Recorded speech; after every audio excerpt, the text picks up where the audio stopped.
வணக்கத்துடன் இது இன்பா டாக்ஸ். இன்னைக்கு பார்த்தீங்கன்னா தமிழக சட்டமன்றம் மிகப்பெரிய ஒரு பரபரப்பை சந்தித்திருக்கிறது. இதுவரை தமிழக சட்டமன்றத்தில் நாங்கள் தான் பேசுவோம், எங்களால் தான் பேச முடியும் என்று நெஞ்சை நிமிர்த்தி கொண்டிருந்த திமுகவிற்கு சவுக்கடியை கொடுத்திருக்கிறது தமிழக வெற்றிக் கழகம் என்றுதான் வருகின்ற செய்திகள் சொல்லுகின்றன. இந்த காணொலியில் தமிழக வெற்றிக் கழகத்தின் அந்த ராஜ பரிவட்ட ஊர்வலத்தை மையப்படுத்திய கருத்துக்களை எடுத்து வைப்பதா, அல்லது சட்டமன்றத்தில் எந்த விடயத்திற்காக மோதல்கள் ஏற்பட்டது என்பதை மையப்படுத்திய கருத்துக்களை எடுத்து வைப்பதா, காவேரி நீர் பிரச்சனையை மையப்படுத்தி தமிழக சட்டமன்றத்தில் ஒருமனதாக நிறைவேற்றப்பட்ட தீர்மானத்தை மையப்படுத்திய கருத்துக்களை எடுத்து வைப்பதா, எதுவாயிருந்தாலும் இன்றைய சட்டமன்றம் ஒரு வெப்பச்சலனத்தை கக்கி இருக்கிறது என்பதுதான் நிஜம். அது குறித்த ஒரு தேடலோடு இந்த காணொலிக்குள் நாம் பயணிக்கலாம். தமிழக வெற்றிக் கழகத்தை பொறுத்தமட்டில் அவர்கள் சட்டமன்றத்திற்கு புதியவர்கள். சட்டமன்றத்திற்கு புதியவர்களாக இருக்கக்கூடிய இவர்கள் சட்டமன்றத்தில் புள்ளி விவரங்களோடு பேசிவிடுவார்களா? நாம் கேட்கக்கூடிய கேள்விகளுக்கு அவர்களால் பதில் சொல்ல முடியுமா? இந்த ஒரு திமிர்த்தனம் திமுகவிடம் இருந்தது. திமுகவை பொறுத்தமட்டில் நாம் 75 வருடம் கோலோச்சிய கட்சி. நம் கட்சியை சார்ந்தவர்கள்தான் பெரும்பாலான நாட்களில் இந்த தமிழக சட்டமன்றத்தில் ஆதிக்கங்களாக இருந்திருக்கிறோம். நம்முடைய கருத்துக்களை கேட்டு மற்றவர்கள் அலறி ஓடி இருக்கிறார்கள். எனவே தமிழக வெற்றிக் கழகமும் இன்றோடு அவர்கள் மூட்டை கட்டிவிடுவார்கள் என்கின்ற மனக்கணக்கோடு தான் திராவிட முன்னேற்ற கழகம் இன்று சட்டமன்றத்திற்கு தங்களுடைய சட்டமன்ற உறுப்பினர்களை அனுப்பி வைத்திருந்தது. தமிழக வெற்றிக் கழகத்திற்கும் இதை குறித்த விடயங்கள் மிக தெளிவாகவே தெரிந்து வைத்திருந்தார்கள். எனவேதான் சட்டமன்றத்தில் எதை பேச வேண்டும், என்ன விடயங்களுக்கு முன்னுரிமை கொடுக்க வேண்டும் என்பதை மையப்படுத்தி சட்டமன்ற உறுப்பினர்களுக்கு ஒரு பயிற்சி நடத்தக்கூடிய களத்தை தமிழக வெற்றிக் கழகம் எடுத்தது. 2 நாட்கள் அந்த பயிற்சிகள் எடுக்கப்பட்டன. அந்த பயிற்சியில் பிரதானமாக எடுத்து வைக்கப்பட்ட கருத்து ஒன்றாகத்தான் இருந்தது. அந்த கருத்து வேறொன்றும் இல்லை. அதிலே சொல்லப்பட்ட செய்தி, மக்களுக்கான பிரச்சனைகளை மையப்படுத்திய களங்களை நாம் சட்டமன்றத்தில் பேசுவோம். தனிப்பட்ட ஆராதனை, தனிநபர் துதி இவைகளையெல்லாம் புறந்தள்ளிவிட்டு மக்களுக்கு எதை கொண்டு சேர்க்க முடியுமோ அதை குறித்து பேசுவதற்கான களங்களை எடுப்போம். நம்மை விமர்சிக்கின்றவர்கள் விமர்சித்து விட்டு போகட்டும். அவர்களுக்கான பதிலை சொல்வதை விட மக்களுக்கான சேவைகளுக்கு நாம் முன்னுரிமை கொடுப்போம் என்கின்ற அடிப்படையில் அந்த பயிற்சி பட்டறை நடத்தப்பட்டது. திமுகவை பொறுத்தமட்டில் நாம் தான் புள்ளி கணக்குகளில் புலிகளாகிவிட்டதே. கண்டிப்பாக தமிழக வெற்றிக் கழகத்தில் இருக்கக்கூடிய சட்டமன்ற உறுப்பினர்களையும் அங்கு இருக்கக்கூடிய அமைச்சர்களுடையும் நம்மளுடைய விவாதத்தின் மூலம் அவர்களை சிதறித்து விடலாம் என்கின்ற எண்ணத்தோடு இன்று திமுகவை சார்ந்தவர்கள் தங்களுடைய கருத்துக்களை பதிவிடுவதற்கு வந்தார்கள். ஆனால் தமிழக சட்டமன்ற அந்த வளாகத்தில் அல்லது சட்டமன்றம் நடைபெற்று கொண்டிருக்கிற அந்த கூட்டம் நடைபெறுகின்ற அந்த இடத்தில் தமிழக வெற்றிக் கழகம் தன்னுடைய ஆதிக்கத்தை நிலைநாட்டி எங்களுக்கும் அரசியல் தெரியும் என்பதை நிரூபித்திருக்கிறார்கள் என்பதாகத்தான் நமக்கு கிடைத்திருக்கக்கூடிய செய்திகள் வருகின்றன.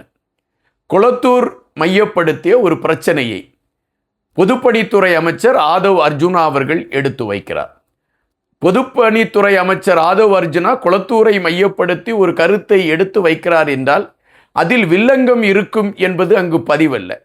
கொளத்தூரில் முன்னாள் முதலமைச்சராக இருந்த மு.க. ஸ்டாலின் அவர்கள் அங்கு எந்த செயல்பாடுகளையும் செய்யவில்லை என்கின்ற காரணத்தினால்தான் மக்கள் அவர்களை புறக்கணித்தார்கள் என்பதைத்தான் பதிவு செய்வதற்கான களத்தை ஆதவ் அர்ஜுனா அவர்கள் எடுத்தார்கள். உண்மையிலே ஆதவ் அர்ஜுனா அவர்கள் சொல்லக்கூடிய விடயம் உண்மையானதுதானா? கொளத்தூர் மக்கள் திட்டமிட்டு தான் மு.க. ஸ்டாலின் அவர்களை புறக்கணித்தார்களா? இது நாம் பார்க்க வேண்டிய ஒன்றாக இருக்கின்றது.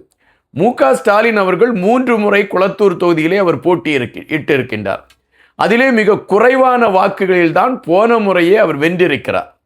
இந்த முறை தமிழக வெற்றிக் கழகத்தை சார்ந்த NS பாபு என்கின்றவரிடம் அவர் தோல்வியை சந்திக்கின்றார். அந்த தோல்வி திமுகவை பொறுத்தமட்டில் பெரிய அதிர்ச்சி என்கின்றார்கள்.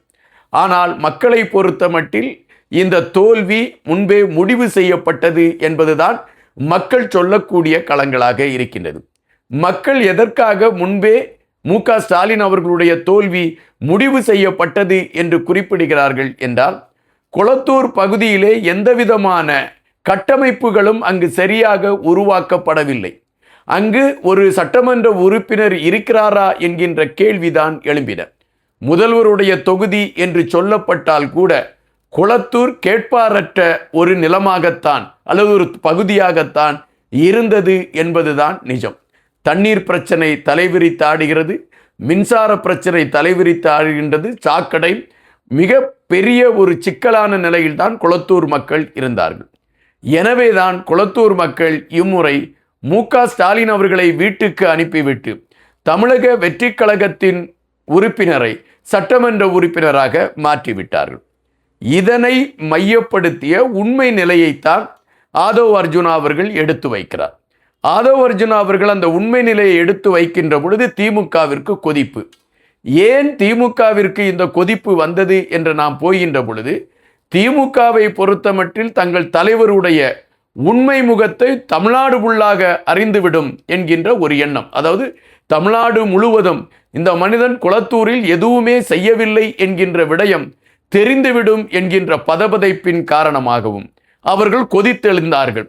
அந்த கொதித்து எழுந்த பொழுது அவர்கள் நினைத்தார்கள், நாம் சத்தம் போட்டு விட்டால் தமிழக வெற்றி கழகத்தை சார்ந்த சட்டமன்ற உறுப்பினர்கள் அடங்கி விடுவார்கள், ஆதவ் அர்ஜுனா அவர்கள் அடங்கி விடுவார் என்கின்ற கணக்கீட்டில்தான் திமுகவை சார்ந்த சட்டமன்ற உறுப்பினர்கள் குரல் எழுப்பி பார்த்தார்கள். நான் பனங்காட்டு நரி, இந்த சலசலப்பிற்கெல்லாம் அஞ்சமாட்டேன் என்று ஆதவ் அர்ஜுனா அவர்கள் தன்னுடைய கருத்துக்களை அழுத்தமாக பதிவிட, தமிழக சட்டமன்றத்தில் இருக்கக்கூடிய தமிழக வெற்றி கழகத்தின் சட்டமன்ற உறுப்பினர்கள் திமுகவை சார்ந்தவர்களுக்கு நேரடியாக பதில் கொடுப்பதற்கான களத்தை அவர்கள் கையில் எடுக்க திமுக ஆடி போய் நிற்கக்கூடிய ஒரு களம் அமைந்தது. உடனடியாக திமுகவிற்கு இதை எப்படியாவது திசை மாற்றம் செய்ய வேண்டும் என்கின்ற களத்தோடு அவர்கள் வேறு பல பிரச்சனைகளை எடுத்து வந்து, உங்களுடைய முதலமைச்சர் பேசுவதே இல்லை, இந்த பிரச்சனைக்கு பேசினாரா, அந்த பிரச்சனைக்கு பேசினாரா என்கின்ற கேள்விகளை எடுத்து வைத்தார்கள். ஆனால் மக்களை பொறுத்த மட்டில் மக்களுக்கு ஒன்று மிக தெளிவாக தெரிகின்றது.